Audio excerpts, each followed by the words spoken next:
بسم اللہ الرحمن الرحیم۔ السلام علیکم، میں ہوں اعجاز حسین شیر محصور لا فن ون کے چینل سے آپ سے مخاطب ہوں، اور Sher Mahsoor Khalsa tourism Pakistan online کے چینل سے۔ تو میں اکثر اوقات آپ کی خدمت میں مختلف موضوعات کے ساتھ حاضر ہوتا رہتا ہوں، اور قانونی مشورہ جات بھی آپ کی خدمت میں پیش کرتا رہتا ہوں۔ تو آج میں جو عرض کروں گا، عنوان تو میرے دو تھے مگر ویڈیو لمبی ہو جائے گی۔ ایک تو تھا کہ وہ ایسے گناہ جن کی دنیا میں ہی سزا مل جاتی ہے، وہ دو ہیں۔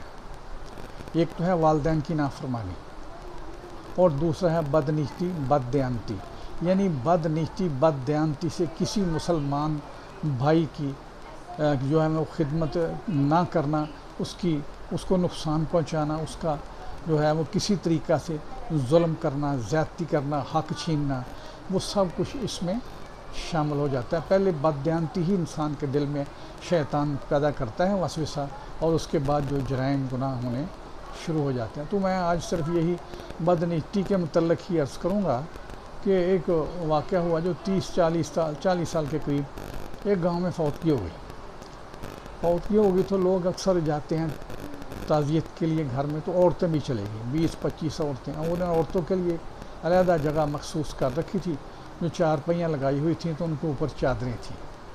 اس وقت نا لوہے کی چارپائیاں تقریباً نہیں تھیں، نہ ہونے کے برابر تھیں، لکڑی کے ہوتے تھے پاوے، وہ بھی بڑے وہ ٹیڑھے سے ہوتے، وہ بان جب وہ بھی ایسے مونج کا، وہ دوسرا تیسرا ایسے سلسلہ چلتا۔ تو ان میں ایک عورت تھی جو بہت ہی زیادہ باتیں کرتی تھی، ہر ایک کی وہ نقل اتارتی تھی، ان کو تذلیل کرتی تھی نقلوں کے ذریعے دوسروں کی، تو بہت وہ مشہور تھی، ہر ہر عورت اس سے کتراتا تھا کہ بچو اس سے۔ تو وہ بھی ساتھ تھی عورتوں میں جو گئی تھی تعزیت کے لیے۔ تو جب اندر داخل ہوئی تو جو سین میں چارپائیاں کو 10 لگی ہوئی تھیں، تو اس نے دیکھا کہ عورتیں زیادہ ہیں، چارپائیاں کم ہیں، تو مجھے نہیں ملے گی۔ وہ جلدی سے بھاگ کے جا کے نا تو ایک چارپائی کے اوپر جلدی سے چھلانگ لگا کے بیٹھ گئی۔ جب اس نے چھلانگ لگائی تو چارپائی جو تھا نا، وہ اس کا باندھ وہ بھی ٹوٹا ہوا تھا، ڈھیلا تھا، تو وہ تو ایک دم نیچے چلی جانی سے ایسے ہی ہوا۔ جب وہ چھلانگ مار کے یوں کر کے بیٹھی نا، تو وہ سب کچھ نیچے چلا گیا۔ نیچے نہ موٹے منہ والا کتا بیٹھا ہوا تھا۔ اب جب کتے کے اوپر سارا بوجھ گر گیا اس عورت کا، تو اس نے کہا مجھ پہ اوپر کیا کون سی بلا آ گئی ہے، گر گئی کون سی قیامت گر گئی۔ اس نے اس کی ٹانگ پکڑ لی۔ جب کتے نے اس کی ٹانگ پکڑی تو اس کی باں نکل گئی۔ جب باں نکلی تو اس نے کتے سے چھڑا کے خون جاری ہو گیا، تو رونا شروع کر دیا اونچی اونچی آواز میں۔ کہا جی کیا ہوا؟ کہنے لگی کتے نے کاٹ لیا۔ عورتیں کہنے لگی تم بد نیت تھی، تمہاری نیت میں فتور تھا، تم نے بھاگ کے جا کے چارپائی کو جو ہے نا قبضہ کر لیا کہ شاید کسی اور نہ کوئی اور نہ بیٹھ جائے۔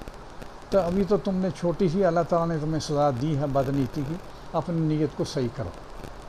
تو وہ اس وقت تو اس کی جب باں نکلی تو معافی ترلے آ گئی، اللہ سے معافی، مگر جن کی فطرت میں ہو ڈسنا وہ ڈسا کرتے ہیں۔ اس کی فطرت تھی ایسی، تو وہ باس نہیں آئی۔ بعد میں بھی وہ ایسا ہی کرتی رہی، نقلیں اتارنا، مذاق لطیفے الٹے سیدھے لوگوں کو سنا کے اپنی بلے بلے کروانا اور پریشان کرنا لوگوں کو۔ تو اب وہ اس دنیا میں نہیں رہی۔ تو اسی طرح سے اللہ تعالیٰ ہمیں اس برائی سے بچائے، بلکہ سب کو بچائے۔ تو اس سلسلے میں آپ کا شکریہ۔ آمین۔ اللہم صلی علی محمد وسلم۔